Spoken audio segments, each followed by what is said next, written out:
आणि आता एक नजर टाकूयात पुणे जिल्ह्यातल्या न्यूज टॉप 9 वर।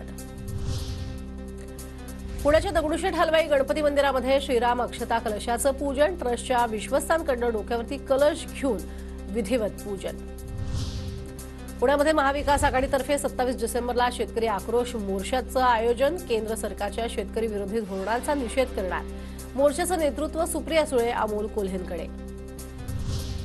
नरेंद्र दाभोलकर हत्येप्रकरणी 2 साक्षीदारांची नावं न्यायालयात सादर, न्यायालयाकडून साक्षीदारांना हजर राहण्याबाबत समन्स।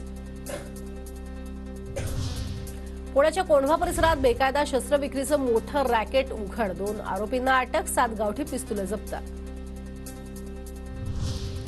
पिंपरी चिंचवडमध्ये कोरियन ब्लॉगर सोबत गैरवर्तन करणाऱ्या तरुणाला पोलिसांकडून अटक, व्हिडिओ काढताना कोरियन तरुणी सोबत गैरवर्तन, भरत हनुसळे नामक तरुणाला अटक।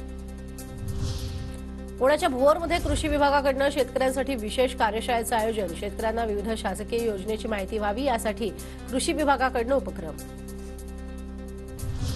पुण्याच्या भोरमध्ये पोलिसांकडून रूट मार्च, कायदा व्यवस्था टिकून राहावी यासाठी पोलिसांकडून शहरातील प्रमुख मार्गांवरून रूट मार्च।